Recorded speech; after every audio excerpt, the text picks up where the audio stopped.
The brutal fact, my verdict, my prediction, that is actually the fiber element of my execution, whereby the emotional self-inflicted injury is the subject, of course, I'll be dealing with. Yes, of course, its repercussions are blamed on the other sources. This actually reflects a point of fact that mankind is actually dishonest. Mankind does not actually want to carry the blame of what he inflicted in himself. The main subject that is attached to the whole entire thing, which of course my mouth is going to trumpet, and I'm not going to ask whoever is listening to me to compromise or to agree with me. Counter if ever you wish so. Yes, if you wish to add and say, Papa Friend, as Stuart McFreed, the fact executing speaker, whatever you trumpet with your mouth, is the truth or is a fact, is up to you. Yes, let me refer you to what actually is hurting my countrymen and women.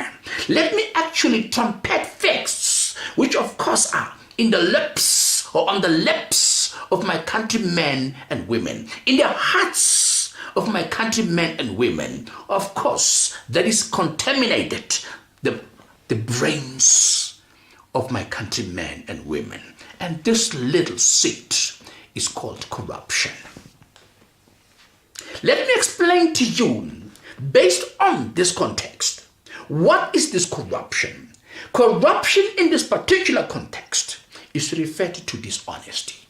Yes, corruption in this particular fact is referred to getting certain things through illegal means. Yes.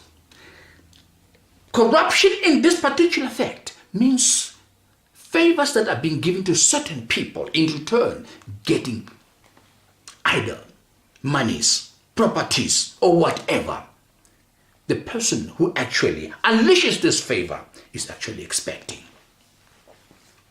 In my country, that actually happened to govern itself with the blacks that, of course, were oppressed before, from 1994.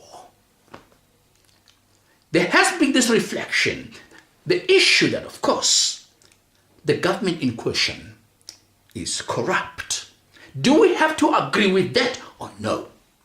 Yes, even among the political parties that are involved in governing the country, members are blaming one another with the same element of corruption. Is this a point of fact? Unfortunately, I'm not in the political arena to confirm that, but I would actually want to unleash facts based on allegations, based on what is actually being said, based on the confusion that, of course, comes from this seed, corruption. But let us actually try to face a point of fact here. If an individual supposed actually to be given a certain position, a person will actually be allocated a position to serve based on the skills that he or she has, the education she or he has, or maybe the background that, of course, will be a criteria. In some other cases, when we look at the governments throughout the world, there is always a common criteria, which of course is placed for those who are supposed to be leading, supposed to be serving in governments. Sometimes the criteria will be an individual should have a particular relevant education towards the position that he's going to occupy. Secondly, that particular individual, being so skillful, must have the leadership skills, yes, the expertise in that particular position. Yes, the other, because you'll be serving a country, you'll be allocated funds that you're supposed to be distributing, or individual supposed to be distributing among the nationals. that particular individuals, the criteria will be actually constituted that he or she should have, for example, 5 million worth of assets, maybe 2 million worth of cash. The reason thereof is because this particular individual will be knowing exactly how to actually use the funds allocated to him in order to use among his nationals, or in order to use it as mandated in a proper manner. This particular individual, if ever he got assets worth 5 million, it stands to reason he will not be in the position to be abusing the funds or to be stealing the money, because he got the assets that, of course, worth the money. He got the money that, of course, he knows how that money smells like. He's used to that type of money. Therefore, it won't be possible for this particular individual to be stealing the funds. He'll be in a position to serve his country. Serving a country is not enriching yourself. It's actually bringing up the lower positions of those that you're supposed to serve. To render the service to those that, of course, you dedicated yourself to serve. That is why you need to have the knowledge, the experience that is actually attached to the relevant education. Yes, that is the skills. Yes, that is the funds that, of course, will meet the criteria. Simply because you will be knowing exactly how money smells like. You got properties. There is no way you're going to be in a position to be looking the other side and to achieve certain things with the money that you never worked hard for. You've got the money, you've got the properties. So you'll be in a position to serve your country properly. I'm just going to refer my speech to my countrymen and women. Yes, my country.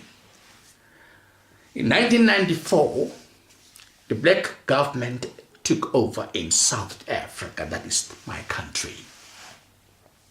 From that time, there have been allegations that monies have been disappearing, have been abused, have been misused.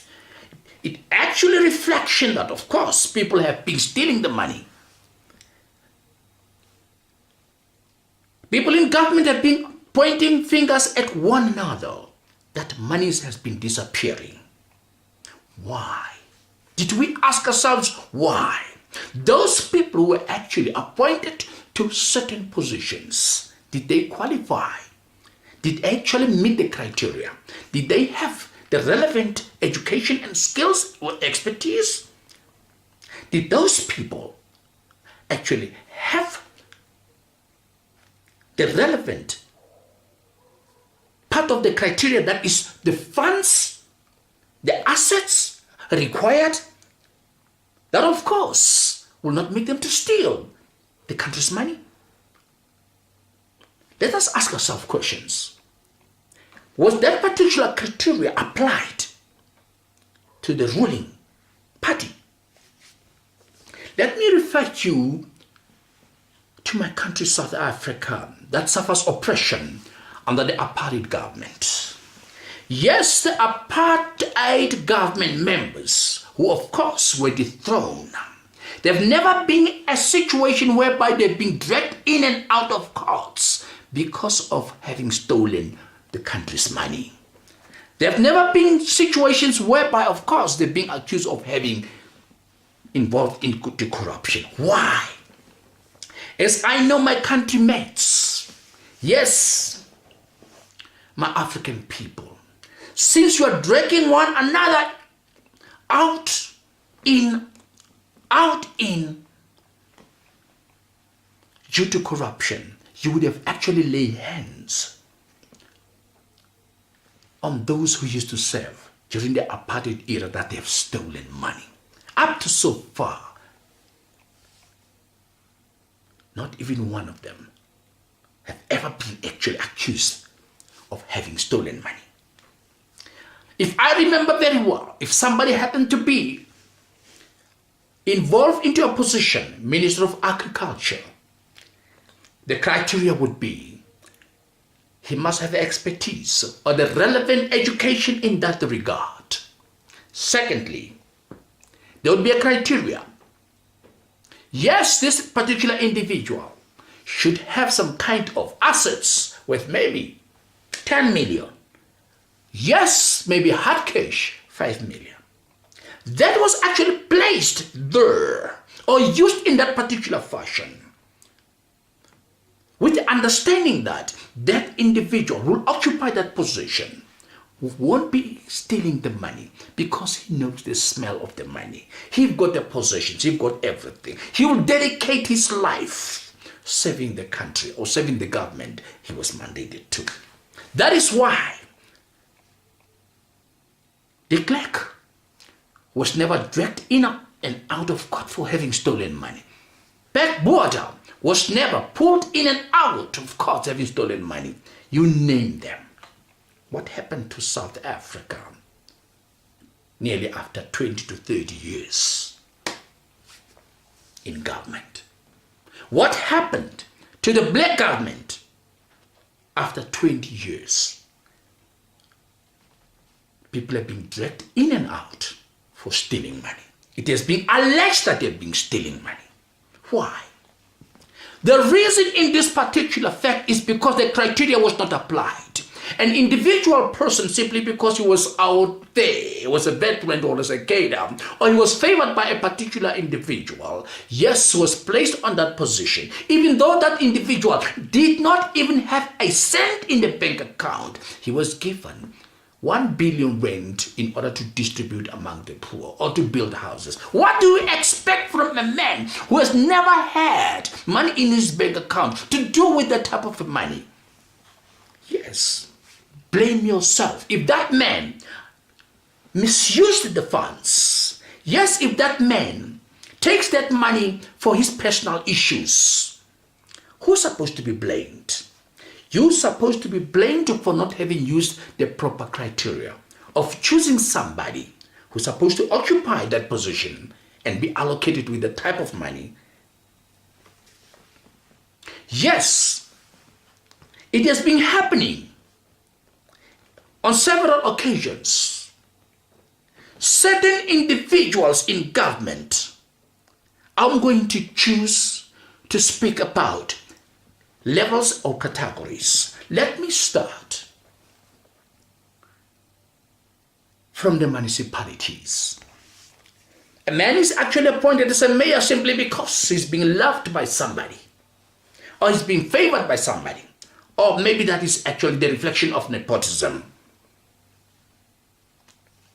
This particular individual is not educated enough, does not have the actual relevant skills of leadership, but is being appointed there. Yes, this particular individual, before he was appointed to that particular position, he had 0, 0, 0, zeros in his account. Maybe didn't even have a bank account. That particular individual, what do you expect from him? If he takes the money and go out on holiday and buys himself a beautiful house and a beautiful car, and he does not actually perform duties mandated for, what do you expect with him? What are you going to say?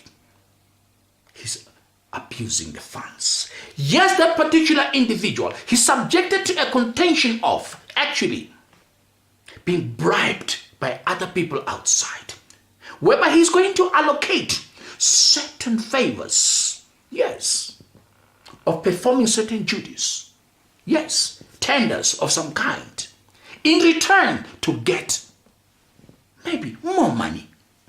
That is bribery. What do you expect from this man? Why do you have to blame him when you did not actually unleash the fiber element criteria of a well-fried fish for this particular individual to be knowing exactly how to start eating this fried fish, since of course it has tiny little bones and big bones. You cannot just give this man that actual fish to eat and expect him he's going to eat it with expertise. Blame yourself if this individual, some of the bones will be stuck on his throat or right deep inside his throat.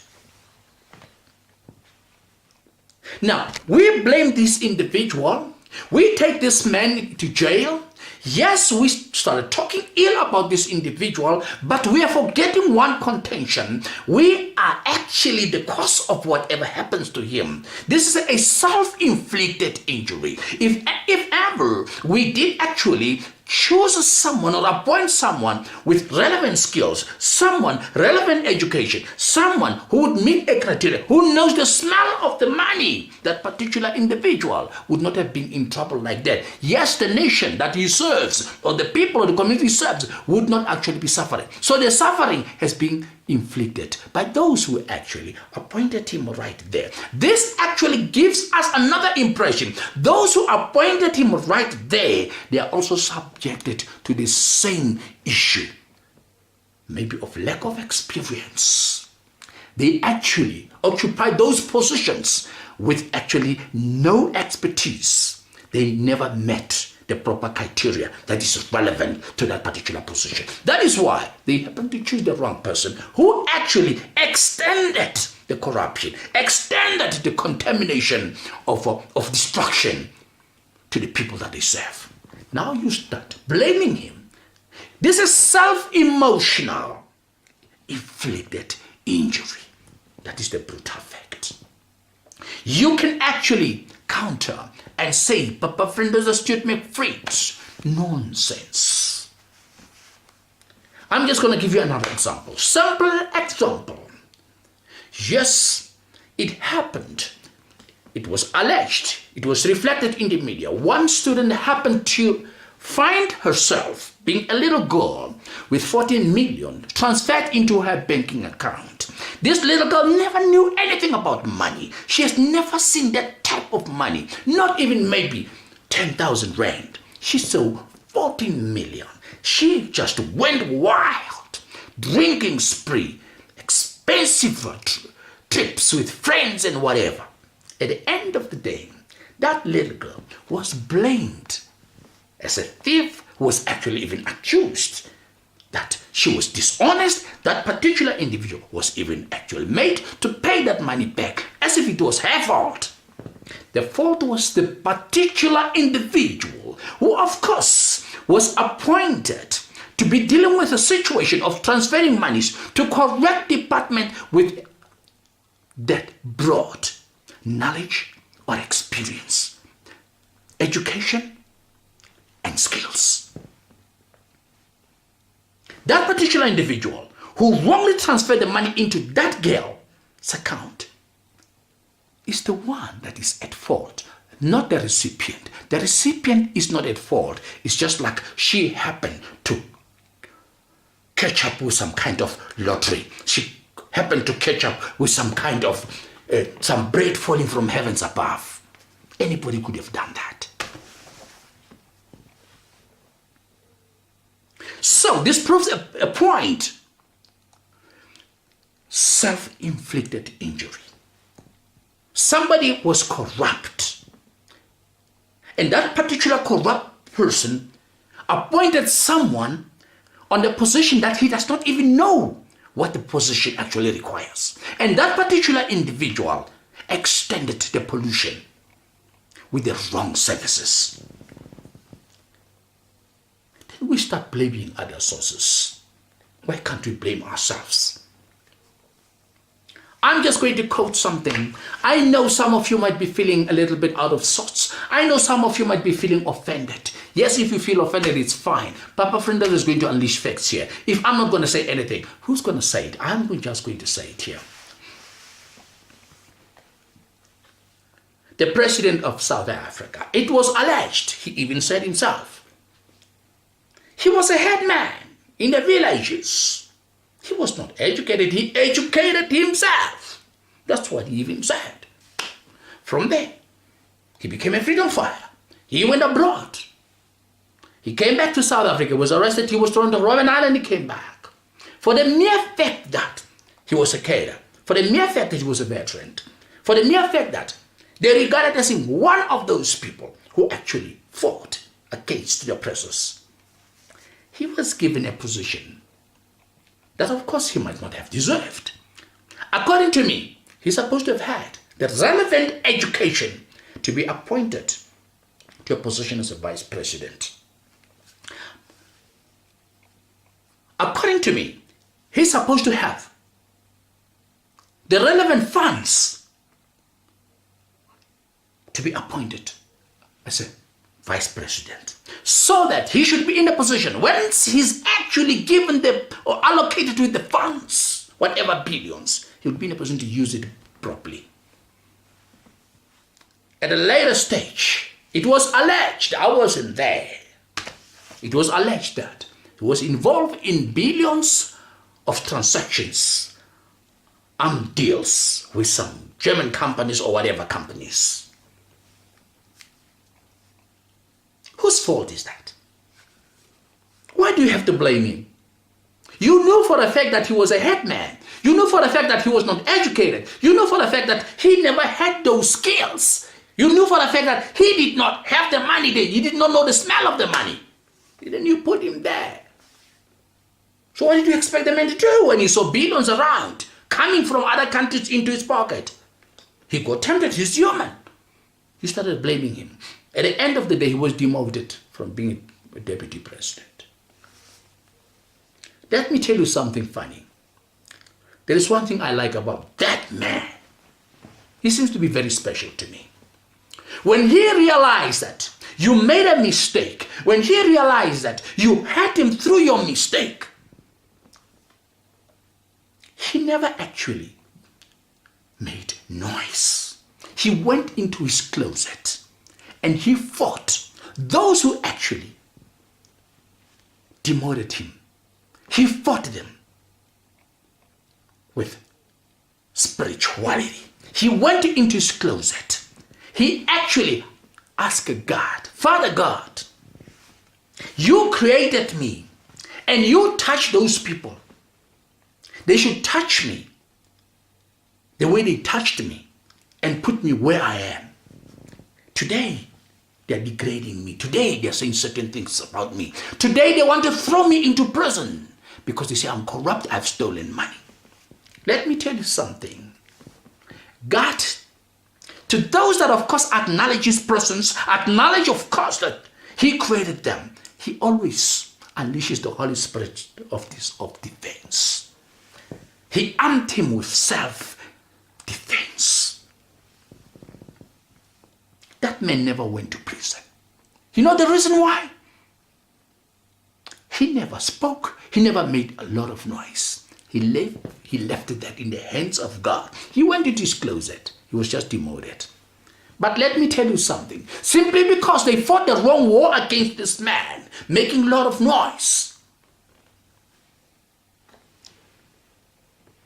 God gave him recognition. Again, the same man, who of course was alleged to be corrupt, to bring him more down, was accused of a rape.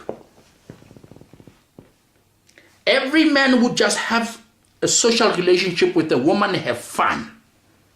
But that was attached with other things in order to destroy this man.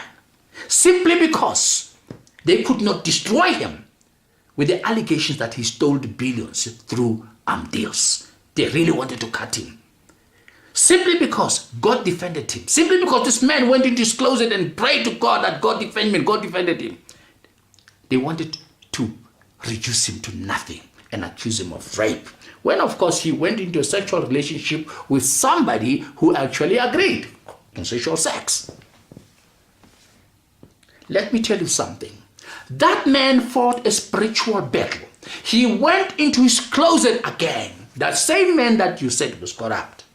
God, here again, they actually accused me of having got involved into an arms deal, being corrupt. Now here is it. I'm trying to have fun. Yes, God, you designed every man to have fun with a woman on planet Earth. Yes, in a social life. Now this woman is contaminated with a lot of issues in order to put me through to a difficult situation. God, because he actually acknowledged that. This particular individual acknowledged him that he was the actual creator of his creator. Unleashed a spiritual self-defense upon this individual. He was never imprisoned for that. Instead, some of those who today are actually accusing him of a lot of things. I do remember there was a young man who even said to the victim, or the alleged victim, the victim was feeling very nice when this man was making love to her, who actually was supporting this man, saying this man was not actually involved into the rape, who actually was even saying, I'm going to die for this man, I'll fight until the end. The same individual was fighting for this man. Today, the same individual has turned against him. I'll explain to you later.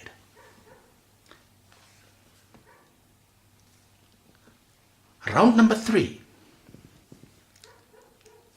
God realized that this particular individual has acknowledged him, that he's his creator. God fought the battle for this individual and he raised him up.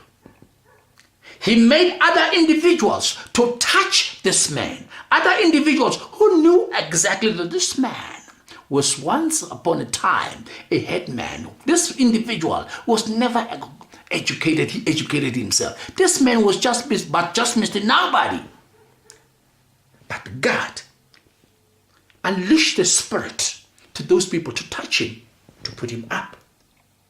You know what was the reason? The reason was that man acknowledged God, went to God into his closet and asked for a defense. God fought the battle for him and he put him up. And he laid a table before those who were fighting him so that they could see him when he died. That was round number 3. For 2 years, this president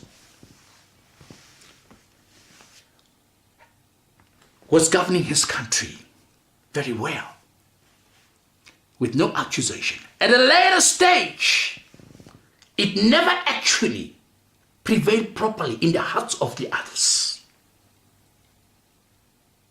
who actually corrupted him, who put him where he's supposed not to be. This particular individual went to establish in his own village the so-called a palace and make it so beautiful in Kandla, whatever. Yes, they came up again and said he was a thief, he was corrupt, he stole the country's money. Yes, of course, this particular individual, they knew for a fact that he was not educated enough. But the man was skillful enough to appoint certain people in order to do that. He never went to the bank and stole the money. He never went to anybody's house and stole the money. He actually appointed certain people who were in government, certain people who were in construction, to go and build up whatever he wanted to build. He was accused by those who said he was corrupt. The same people who corrupted him, the same people who built the monster attitude of corruption in him, the same people who actually made him what he was not, the same people who never actually used the criteria of presidency. This man, there's one thing I love about him. He went to his closet. He fought a spiritual battle. Father God, here am I again. These people are fighting me. You created me. Please fight for me. All the time, he doesn't answer he actually utters a smile. That's what I admire about him. Because he knew that he was fighting a spiritual battle. God unleashed a spiritual defense upon him. It was alleged that he managed to borrow 7 million in order to do that, to pay back what was alleged that he stole. But they never managed to dethrone him. Do you know why? Because the man was fighting a spiritual war. Every time when he went into his closet and said, God, calling upon him, acknowledging God, God would listen to him. You created me. Now they are fighting. God would be saying, simply because you acknowledge me, I'm going to unleash a spirit of defense. And he defended him. Then God touched certain individuals to protect him, to surround him, in order to prove that he's the living God. You cannot actually win anybody who is spiritually based, anybody who actually goes into the closet and calls upon God. Round number 4. He went to Parliament. They insulted this man, that he's corrupt, but they've forgotten one thing. Once upon a time, one of them used to say, I am going to die for you, Mr. President. I am going to die for you, Mr. President. But now he says, pay back the money. Pay back the money. Mashawara, calling him all types of names. But let me tell you, I admire this man. He never unleashed a word in return. He always actually reflected a smile on his face. He went to his closet and called upon the Almighty God. They have studied Father God again. Please, save my life against these. God, simply because the men acknowledge him every time and he calls upon him, he unleashed the spirit of defense.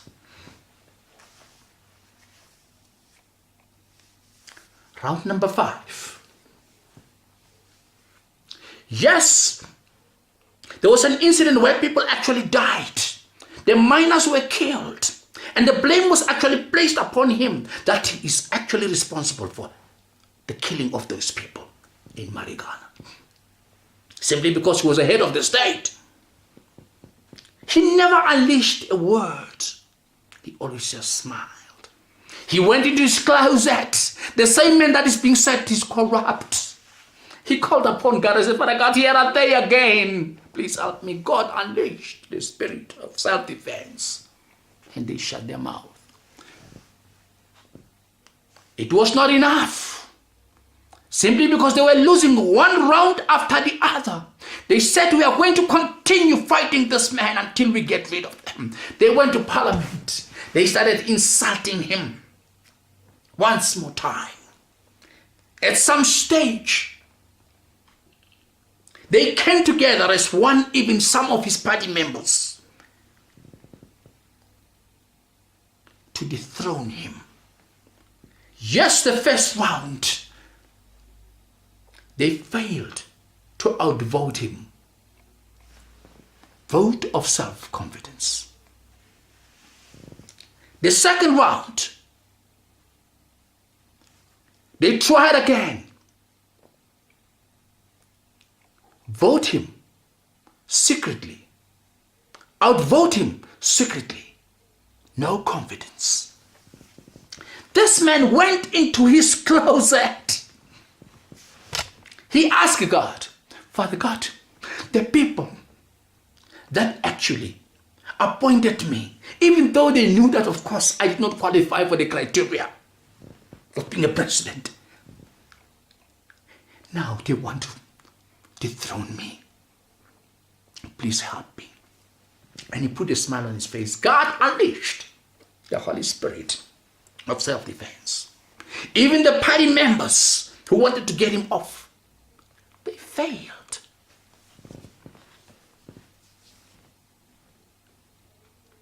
Let's look at it. Now that, of course, he occupied that position where he is actually their boss in government. According to the Constitution, he is actually the boss to hire and to fire. He is the boss to hire and to fire. At a later stage, he decided, this is time for me to show them that I can do it the right way, without noise. He took not an axe, because an axe will make a lot of noise. He took a pair of scissors, because he had the right to do that as a boss. He cut them one by one. Minister of Finance.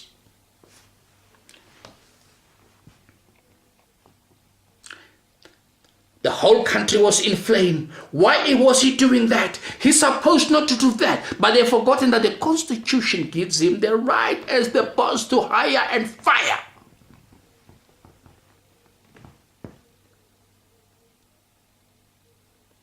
Second time, he knew it was his time to retaliate using the better method.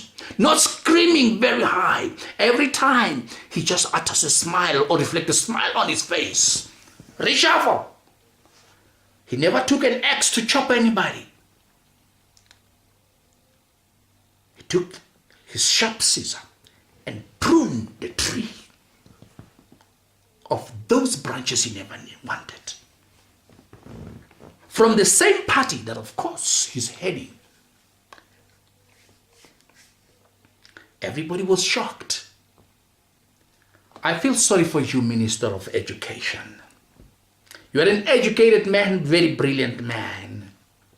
But let me tell you something. Yes, I sympathize with you. I wish you could have still be there. But you actually portrayed the wrongdoing. You knew for a fact that the man was your boss. He hired you. Some people will be saying, yes, I'm hired by the country. No. He hired you because he is the boss. The Constitution gives him the right to be the boss, to hire and fire. You are making a lot of noise. How corrupt he was. Have you forgotten the contention that the criteria that you used in order to appoint him or to put him there as a president was a criteria that was constituted by you and your fellow friends. Now you had to suffer the consequences. Actually, since you knew for a fact that you used the wrong criteria, you're supposed to have shut your mouth. You would not have been subjected to be cut. It's unfortunate. But it's your fault. He's your boss. He was your boss. He hired you based on the Constitution. So he can reshuffle. If he wants, he can hire, he can fire. The same man that you actually appointed based on the wrong criteria. Here is my verdict. Do not blame him for being corrupt. You are the source of corruption. You know for a fact that he was not actually educated enough. You know for a fact that he never had leadership skills. You know for a fact that he did not have the money. He was just a head boy. The background was not as good as all that. You put him right there. What did you expect him to do? The poor man. Not to build his mansion when the money is available that you gave him. What did you expect this man to do?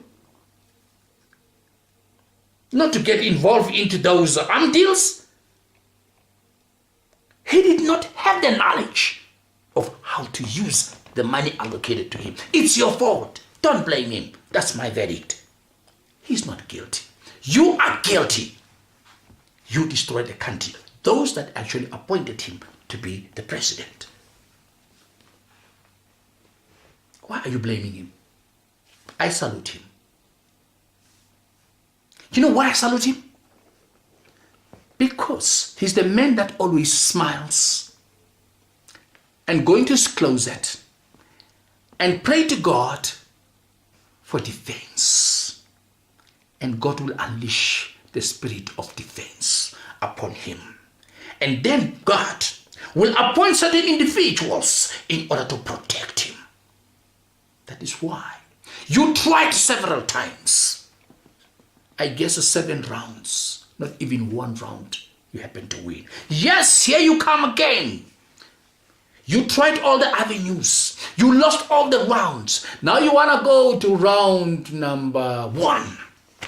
Accusing him of 785, 186 counts of corruption, wrongdoing. That time, the National Prosecution Authority did not find a reason to put him onto trial. You know the reason why? It's because the man went into his closet and said, God, I am not the one who put myself into this position. God, I am not the one who actually made me who I am. God, they created this that I am, the corruption in me. He confessed to God. God, now assist me, help me into this. Don't let them actually take me to prison when they make me to be what I am. That is why God unleashed that spirit of defense. And the prosecution, the NPA, saw the darkness upon the charge sheet. That is why they had to let him go. He fought a spiritual war. I love him from that. Let me tell you something. I don't have a reason to love him, as I always say, or to hate him, like as I always say. But I've got a reason to understand. I love what he does. He does not talk, but he's got brains. And the brains that actually are linked to understand that there is someone who created him. There is someone who could be in a position to identify that he is not the one who actually committed the crime. Somebody else made him to be what he is. And that particular person now wants to destroy him. And once he asks God for defense, God will always unleash the spirit of self-defense. Let me tell you, you'll never win against that man. If ever you still fight that man in that particular fashion, he fights your battle spiritually, and you fight your battle with anger, with evil. You fight your battle trying to hurt someone that God has created peacefully on planet Earth. You can't win. It doesn't matter what wrongdoing. Yes, he might have stolen the money. Yes, he might have actually misused the money. He might have been corrupt. But who made him that? He's the product of what you actually produced. You produced that man. If from the beginning you knew what criteria to follow in order to choose someone on the top position, that man would not have been a thief. That man would not have been a thief that you label him. That man would not be corrupt like as you label him. That man would not be as cruel as you label him. He's your boss. He got the right, based on the Constitution, to hire and fire. Now you feel bad. You want him down, go down. You can actually come around, walk in the streets, bend tires. As long as God defends this man, as long as this man acknowledges God in his closet, ask God for protection, God will always unleash the spirit of defense. He'll only step down when God said, I think it's enough.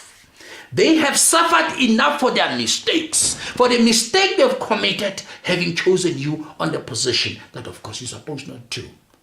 But I am not going to blame you for this. I'll defend you because you acknowledged me as your God.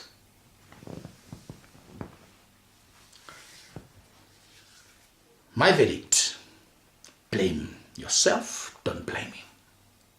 There is one individual that, of course, I love most. There is one individual that, of course, I understand. I admire this gentleman. I remember before 1994, when Nelson Mandela, a man of wide vision, a man that was created with, of course, the spirit of liberation to those who were oppressed by the slave masters. This particular individual, of course, was appointed by Nelson Mandela to join him in discussions of how the country is supposed actually to be governed. Yes, Nelson Mandela managed to spot this man. He never went around and looked for somebody different. He picked up this particular individual and said, you know what?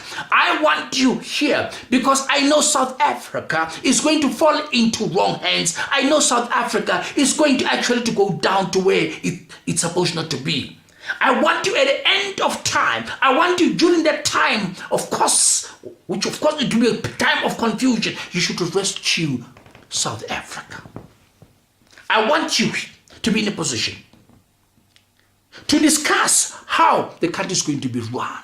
I want you to discuss so that you should be in a position to know exactly when things are wrong, how to rescue it as much as you know how to discuss it into freedom.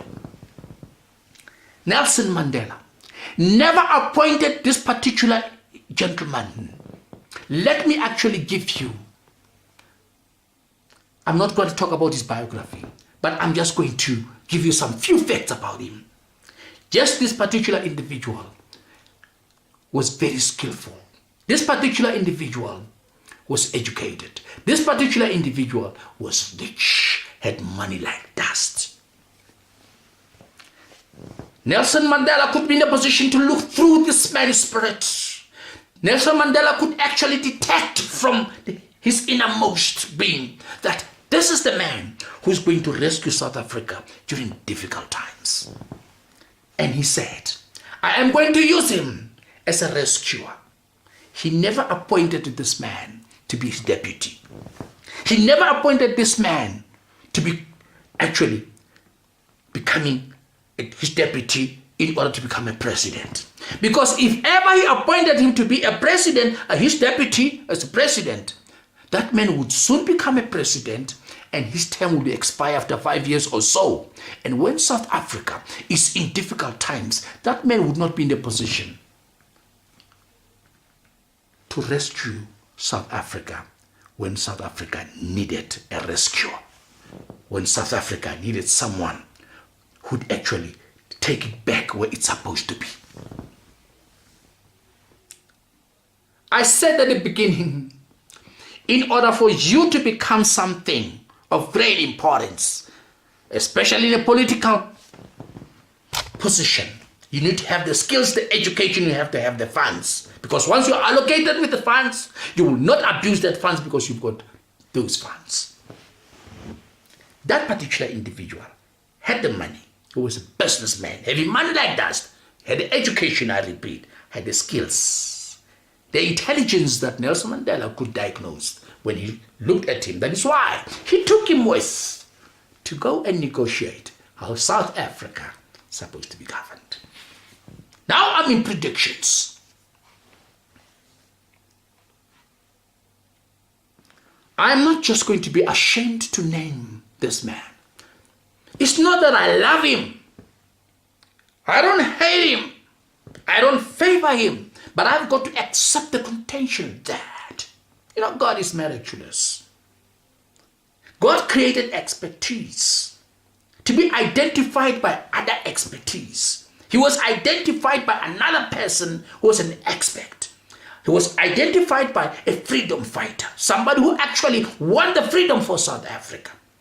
And this person reserved him, put him aside, so that in future he would be the one who will rescue South Africa once more time when he's in trouble. Let me give you a clue. Cyril Ramaphosa. I don't have a reason to love you, brother.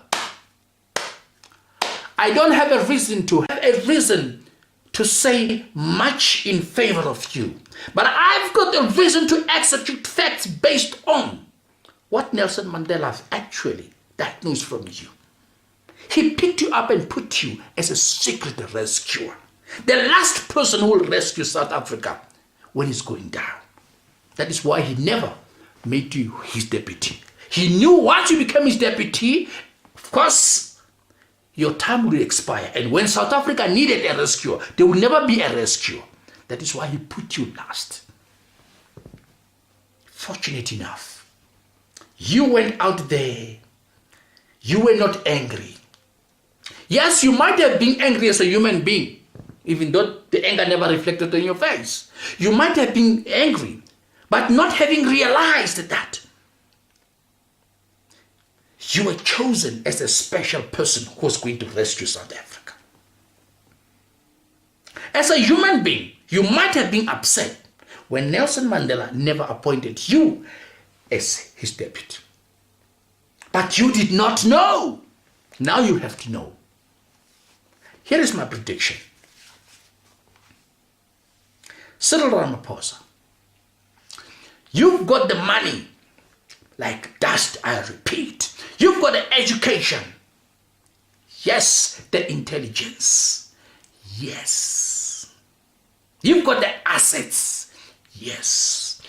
Even if you can be allocated with trillions, you know the smell of the money. You will never abuse the country's money like those that are being alleged that they've abused the country's money. Because throughout your life, from Nelson Mandela's time, yes, Cyril, your cushion in your home was made out of money. You know how money feels like when you sleep upon it. Yes, your food, your desserts at your house, the cloth, your tablecloth at your house is made of money. You know how money looks like when it's on the table. The Soviets that you clean yourselves, your hands after eating, they are made of money. You know how they feel like. Hey, your bed is made of, your mattress is stuffed with money. You know how it feels like when you sleep upon that bed. Your socks is made out of money. You know how it feels like when you walk with socks that make you warm with money. There is no way you'll be in a position to abuse the funds that will be allocated to you, mandated for the country's upbringing. Nelson Mandela knew that. Nelson Mandela knew that. Cyril Ramaphosa, you are the future president of South Africa. Cyril Ramaphosa, you are the rescuer of South Africa. Yes, there will be contestants. There are those that will be actually trying to oppose this. But let me tell you, you are a God-chosen man. This is my prediction, is positive. You can say whatever you want. South Africans, yes, you might favor whatever ladies that I might not mention their names. They might be taking me to court. I don't have the money to pay them. Yes, some other men who actually want also to be over there, who know exactly from the beginning they never had anything. They happen to benefit from what they've been taken from the coffers that, of course, were allocated to them in order to serve the country. Cyril Ramaphosa, you are going to rescue this country. South Africans, let me tell you something. The intelligence of this man was diagnosed by Nelson Mandela. The intelligence of this man, the capability of this man was actually determined by Nelson Mandela. Then he put him somewhere else in reserves. Yes, he had it as an asset that of course he will utilize during difficult times. These are the difficult times that Nelson Mandela actually have foreseen they will dawn. During the times when President Zuma was actually accused of this and that, Nelson Mandela kept quiet. He knew for a fact that a rescuer is going to come. That is the prediction. You can say whatever you want. That is my prediction. Those who are actually been accusing President Zuma, calling him a political criminal element that's supposed to be jailed. Let me tell you, you are wasting your time. That man will never go to jail. You made him what he is. And simply because he went back to God and said, God, I acknowledged, protect me from what they were doing. He protected him until the time. Let me tell you something. Cyril Ramaphosa said, even though this gentleman has been accused of wrongdoing, even though this man is being alleged of this and that, he knew from the nucleus of his brain that the criteria that was used was wrong. And he was not going to punish this man. He said, even though those who actually wanted to corrupt him, simply because he was an element that was corrupt, those who wanted to take him out of the country to Dubai, I am going to bring him back from Dubai and create his Dubai in South Africa. You know what that meant? That man did not make him what he is. You made him what he is. There is no way you can actually punish him when you are the ones who made him what he is. He must come back to his country and enjoy the best. I am the one who is going to save you from the mess that is self-inflicted. That is a self-inflicted injury, corruption. If you wish to counter Papa Frindoza Stuart McFreak based on facts, you can do that. But don't forget my prediction. Cyril Ramaphosa is the future South African president that actually was in reserve. Cyril Ramaphosa was an investment that Nelson Mandela actually chose and put him one side, knowing exactly that he was going to be the rescuer. He is the one who's going to rescue South Africa. He qualifies because the general criteria that life actually requires from a president, he's embraced with it. He got assets worth millions. He got cash, millions. He got intelligence, expertise, leadership. He got the education.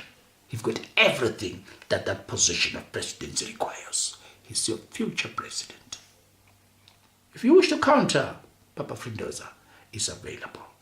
I was not actually attempting to hurt or discredit anybody here, but I had to unleash facts. President Zuma, you're a good man. You belong to God. Keep it up that way. Consult with God most of the time when things are bad. At the end of the day, make sacrifices for God. Thank Him for the protection that He has actually unleashed to you during the difficult times because you've been consulting with Him. And those that actually have been chasing after Him, God actually proved to you that a man chosen by God will never be defeated. Those that Zuma pruned from the branches, pruned from that tree, it's your own fault. You know he was your boss. It's not the country that employed you, it was the boss who employed you. You became stupid. You could have shut your mouth and enjoy what your boss have actually given you. Cyril Ramaphosa, I salute you. I wish you all the best. I know you're going to be a wonderful president. Nelson Mandela, in his grave, Oliver Tambo, Walter Sisulu, the rest will be having a smile on their faces when they see you rescuing South Africa from its downfall. Corruption is going to end. It's the end of corruption. Cyril is going to eliminate the corruption that, of course, germinated in South Africa. I close.